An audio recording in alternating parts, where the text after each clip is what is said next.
तेरी वाणी जीवन की रोटी, नैनों की ज्योति अंधेरा मिटाती।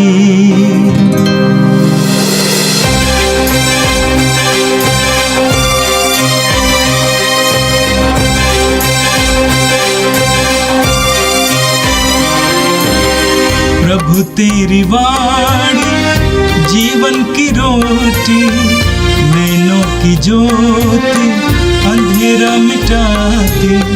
प्रभु तेरी वाणी जीवन की रोटी, नैनों की ज्योति अंधेरा मिटाती।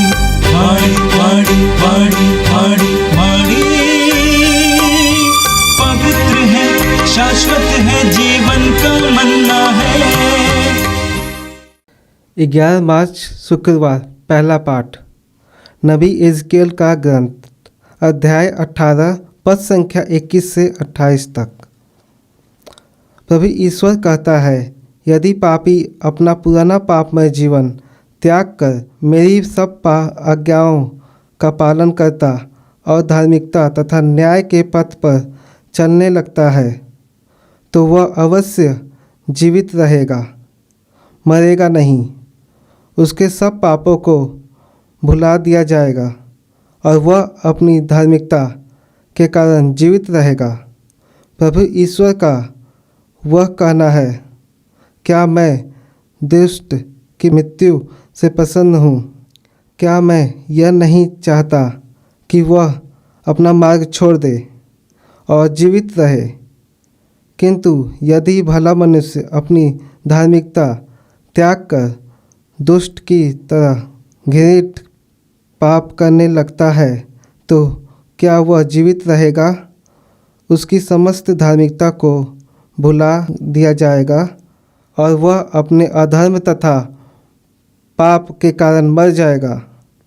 तुम लोग कहते हो कि प्रभु अन्याय करता है। हे इस्राएलियों, मेरी बात सुनो, मैं अन्याय नहीं करता। तुम लोग अवश्य अन्याय करते हो। यदि कोई भला मनुष्य अपना धार्मिकता त्याग कर अधर्म करने लगता और मर जाता है, तो वह अपने पाप के कारण मरता है।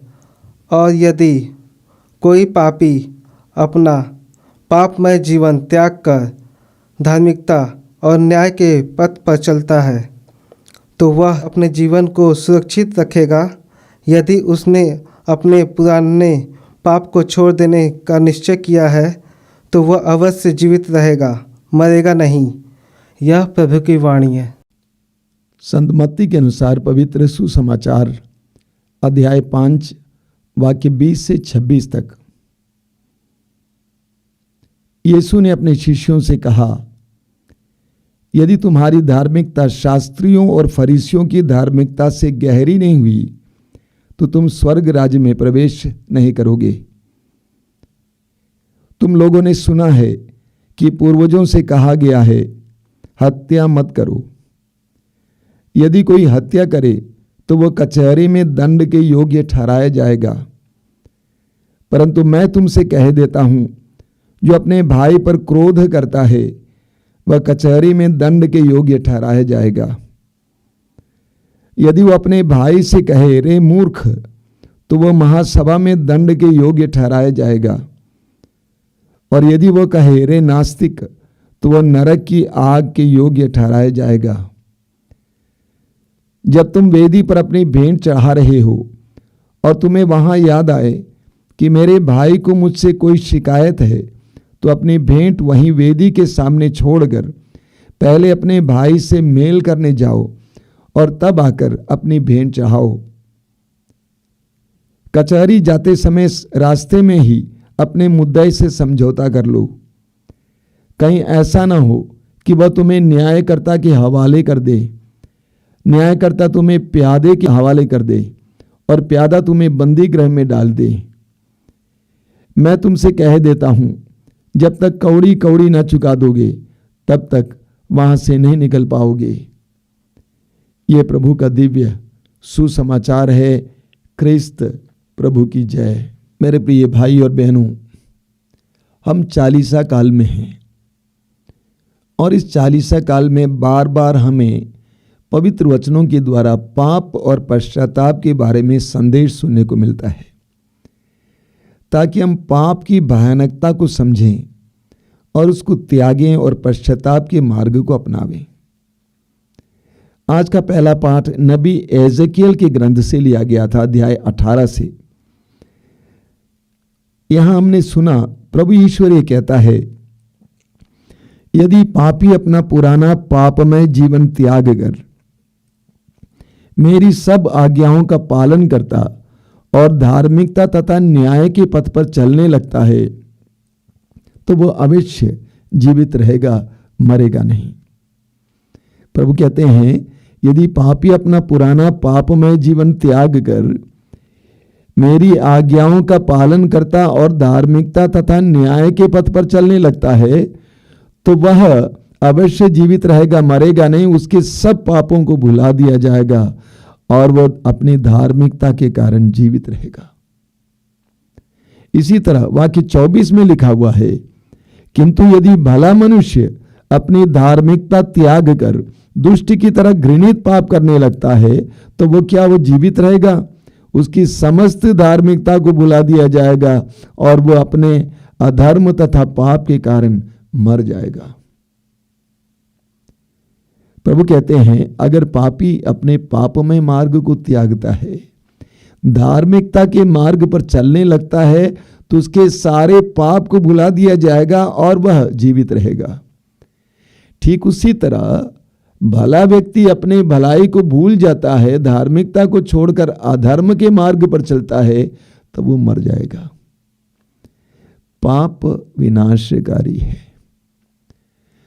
पाप विनाशकारी है, पर पाप का स्वभाव ही विनाशकारी है। हम पढ़ेंगे रोमियो के पत्र के अध्याय 6 वाक्य 23 में संत पौलुस कहते हैं, पाप का वेतन मृत्यु है। पाप का वेतन मृत्यु है। उसी तरह प्रवक्ता ग्रंथ के अध्याय 19 वाक्य 4 में हम पढ़ते हैं, जो पाप करता है अपने आप को हानि पहुंचाता है। इस सत्य को जानना जरूरी है कि पाप का स्वभाव ही विनाशकारी है। ठीक इसके विपरीत पश्चाताप जीवन प्रदान करता है। पाप का स्वभाव विनाशकारी है, लेकिन पश्चाताप जीवन प्रदान करता है। हम पढ़ेंगे प्रवक्ता ग्रंथ के अध्याय 20 उसके वाक्य 4 में लिखा हुआ है, जो अपने अपराध को स्वीकार करेगा उसे कोई हानि नहीं होगी। जो अपने अपराध को स्वीकार करेगा उसे कोई हानि नहीं होगी। उसी तरह अय्यूब के ग्रंथ के अध्याय 22 वाक्य 21 में लिखा हुआ है, ईश्वर से मेल कर लो, तुम्हें फिर सुख शांति मिलेगी। यह पवित्र बाइबल का एक बहुत बड़ा प्रकाशना है, एक आंदोलनकारी शिक्षा है। मनुष्य कितना ही बड़ा पापी क्यों ना हो, अगर वो पश्चाताप करता है तो उसके सारे पापों के लिए क्षमा मिलती है और उसको जीवन मिल जाता है। देखिए, ईश्वर न्यायी है, ईश्वर न्यायी है, लेकिन ईश्वर करुणामय भी है। हम पढ़ेंगे स्तोत्र 103 के वाक्य 10 में लिखा हुआ है, वह हमारे अपराधों के अनुसार हमें दंड नहीं देता है। वह हमारे अपराधों के अनुसार हमें दंड नहीं देता है। हम बाइबल में जिस ईश्वर के बारे में पढ़ते हैं वो ईश्वर दयालु है, करुणामय है, न्यायी जरूर है, लेकिन करुणामय और दयालु है। वो हमारे अतीत का लेखा नहीं रखता है, हमारे पापों का हिसाब नहीं रखता है, और इसीलिए पल भर में हमारे पापों को डिलीट करने में समर्थ है। वो हमारे पापों का लेखा नहीं रखता है, बल्कि इसके विपरीत वो हमारे वर्तमान का ख्याल करता है। आज मैं क्या कर रहा हूं ये ज्यादा मायना रखता है। प्रभु हमारी बुराइयों का हिसाब नहीं रखते हैं।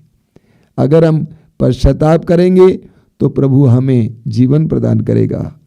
इसीलिए वचन कहता है, मनुष्य कितना ही बड़ा पापी क्यों ना हो, पश्चाताप करने पर उसके अपराध मिट जाते हैं और उसको जीवन प्राप्त होता है। ठीक उसी तरह मनुष्य कितना ही बड़ा धार्मिक क्यों ना हो, अगर वो पाप के मार्ग पर जाएगा उसकी सारी धार्मिकता भुला दी जाएगी और वह मृत्यु के मार्ग पर चलेगा, वो मर जाएगा। प्रभु के वचनों के द्वारा बार बार इसी बात को इसी वचन में, आज के वचन में दोहराया गया है। प्रभु के वचनों के द्वारा प्रभु हमें बताना चाहते हैं कि पश्चाताप की आवश्यकता है। हम कितने ही बड़े अपराधी और पापी क्यों ना रहे हों, पश्चाताप करते हैं, प्रभु की ओर मुड़ते हैं, प्रभु हमारे सारे अतीत को भूलकर हमें गले से लगाएंगे, जिस तरह उड़ाऊ पुत्र के पिता ने उसको गले से लगाया। और आज के सुसमाचार में आपने सुना, प्रभु यीशु ने अपने शिष्यों से कहा, यदि तुम्हारी धार्मिकता शास्त्रियों और फरीसियों की धार्मिकता से गहरी नहीं हुई तो तुम स्वर्ग के राज में प्रवेश नहीं करोगे। प्रभु ने अपने शिष्यों को शिक्षा दी और कहा, अगर तुम्हारी धार्मिकता, तुम्हारा अध्यात्म, तुम्हारे आध्यात्मिक जीवन अगर फरीसियों के आध्यात्मिक जीवन से बढ़कर नहीं है तो तुम ईश्वर के राज में, स्वर्ग के राज में प्रवेश नहीं करोगे। फरीसियों की धार्मिकता क्या थी? नियमों का पालन करना। ईश्वर ने जो नियम दिया, नियमों का अक्षरशः पालन करना। उनके अंदर दया नहीं थी, क्षमा नहीं थी, इंसानियत नहीं थी। नियमों के पालन से, कर्मकांड के पालन से वह अपने आप को धार्मिक मानते थे। प्रभु कहते हैं तुम्हारी धार्मिकता ऐसी नहीं होनी चाहिए। तुम्हारी धार्मिकता को तुम्हारे व्यवहारों में और जीवन में प्रकट होना चाहिए। तुम्हारी धार्मिकता को तुम्हारे मेल मिलाप, दया और प्रेम में प्रकट होना चाहिए। इसको समझाने के लिए प्रभु यीशु 3 शिक्षाएं देते हैं, बहुत महत्वपूर्ण शिक्षाएं हैं। पहली शिक्षा प्रभु कहते हैं, तुम लोगों ने सुना है कि पूर्वजों से कहा गया है, हत्या मत करो। यदि कोई हत्या करे तो वह कचहरी में दंड के योग्य ठहराया जाएगा। परंतु मैं तुमसे कह देता हूं, जो अपने भाई पर क्रोध करता है वह कचहरी में दंड के योग्य ठहराया जाएगा।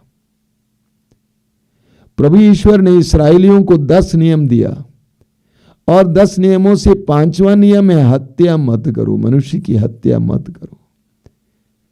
जो हत्या करता है वो कचहरी में दंड के योग्य होगा, उसे दंड मिलेगा। लेकिन प्रभु उसी नियम को एक नई व्याख्या देते हैं, एक नया अर्थ बताते हैं। क्या बताते हैं? प्रभु कहते हैं, तुमने सुना है जो हत्या करता कचहरी में दंड के योग्य ठहराया जाएगा, लेकिन मैं तुमसे कहता हूं, जो अपने भाई से क्रोध करता है वह कचहरी में दंड के योग्य ठहराया जाएगा। बहुत गहरी बात है, गंभीर बात है। कभी कभी हम लोग इस बात पर गौर नहीं करते हैं। हम अपने धार्मिक कार्यों को करते जाते हैं, प्रार्थना करते हैं, अन्य चीजें करते हैं, लेकिन प्रभु की शिक्षा पर गौर नहीं करते हैं। प्रभु कहते हैं, जो अपने भाई से क्रोध करता है वह हत्या की तरह है, हत्यारा है। संत योहन 1 योहन अध्याय 3 वाक्य 15 में कहते हैं, जो अपने भाई या बहन से बैर करता है वो हत्यारा है।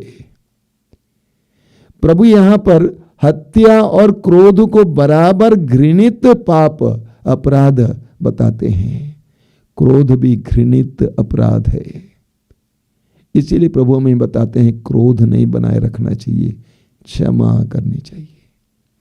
अगली शिक्षा प्रभु कहते हैं, जब तुम वेदी पर अपनी भेंट चढ़ा रहे हो और तुम्हें वहां याद आए कि मेरे भाई को मुझसे कोई शिकायत है, तो अपनी भेंट वहीं वेदी के सामने छोड़कर पहले अपने भाई से मेल करने जाओ और तब आकर अपनी भेंट चढ़ाओ। प्रभु कहते हैं, जब तुम वेदी पर भेंट चढ़ा रहे हो, बलि चढ़ा रहे हो, प्रार्थना कर रहे हो और तुम्हें याद आए कि किसी को तुमसे कोई समस्या है, उस भेंट को वहीं छोड़ दो, जाकर मेल करो, उसके बाद आकर भेंट चढ़ाओ। क्या मतलब इसका? प्रभु बताना चाहते हैं, तुम्हारी भेंट, तुम्हारी प्रार्थना बिना मेल मिलाप के स्वीकार्य नहीं है। तुम्हारी भेंट, तुम्हारी प्रार्थना बिना मेल मिलाप के स्वीकार्य नहीं है। मैं बताना चाहता हूं मेरे भाई और बहनों, अक्सर हमारी प्रार्थनाएं प्रभु के सामने स्वीकार्य नहीं हैं, क्योंकि हमारे हृदय में अक्षमा है, क्रोध है, बैर है, दुश्मनी है। हमारी प्रार्थनाएं हल्की हो जाती हैं, उसमें कोई दम नहीं रह जाता है। अगली शिक्षा प्रभु कहते हैं, कचहरी में जाते समय रास्ते में ही अपने मुद्दे से समझौता कर लो। कचहरी में जाते समय कोई समस्या हुई, कोई झगड़ा हुआ और तू उसके निवारण के लिए, समाधान के लिए तुम कचहरी जाते हो, तो जाते समय मार्ग में ही बातचीत करो, एक दूसरे को समझो, मार्ग में ही मेल मिलाप करो। तुम विश्वासी हो, तुम प्रिय प्रभु की चुनी हुई प्रजा हो, तुम्हें कचहरी नहीं जाना चाहिए। बातचीत करो, सामने बैठो, अपनी बात रखो, उसकी बात सुनो, सहन करो। कचहरी में जाने से तुम्हारे लिए हानिकर होगा। लिखा हुआ है, कहीं ऐसा ना हो कि वह तुम्हें न्यायकर्ता के हवाले कर दे, न्यायकर्ता तुम्हें प्यादे के हवाले कर दे, प्यादा तुम्हें बंदीगृह में डाल दे। उससे अच्छा है कि पहले ही मेल मिलाप कर लो। बहुत सारे झंझट और झगड़े बातचीत के द्वारा ही सुलझाया जा सकता है, लेकिन उसके लिए ईमानदारी की जरूरत होती है, उदारता की जरूरत होती है, नम्रता की जरूरत होती है, प्रेम की जरूरत होती है। हमें इन सारी बातों की आवश्यकता नहीं है। हम अगर नम्र हैं, हमारे अंदर उदारता है, हमारे अंदर प्रेम है, हमें कचहरी की आवश्यकता नहीं, आपस में बातों के द्वारा सुलझाया जा सकता है। प्रभु इन शिक्षाओं के द्वारा इस 40 काल में हमें बताते हैं, मेल मिलाप, क्षमा, शांति, प्रेम पर जोर दो। यही सच्चा अध्यात्म है, ये आध्यात्मिकता की पहचान है। आइए हम प्रार्थना करें। प्रभु यीशु, धन्यवाद देते हैं आज के सुंदर दिन के लिए, इन क्षणों के लिए धन्यवाद देते हैं। प्रभु तेरे पवित्र वचनों के द्वारा तू हमारा मार्गदर्शन करता है, हमें रास्ता दिखाता है। प्रभु आज के दिन हम तेरे पवित्र वचनों का पालन कर सके, अपने प्रतिदिन के जीवन में तेरे वचनों का पालन कर सके। हमारी आध्यात्मिकता जीवन की आध्यात्मिकता हो, व्यवहार की आध्यात्मिकता हो, सच्चाई की आध्यात्मिकता हो। ए प्रभु यीशु, इन वचनों को सुनने वाले मेरे भाई बहनों को आशीर्वाद दीजिए। आज का संपूर्ण दिन उनके लिए अनुग्रह का दिन बनाइए। वे जो भी कार्य करें वहां पर तेरी आशीष हो। हमारी प्रार्थना स्वीकार कर, आमीन। प्रभु तेरी वाणी जीवन की रोटी, नैनों की ज्योति अंधेरा मिटाती। वाणी वाणी वाणी वाणी वाणी पवित्र है, शाश्वत है, जीवन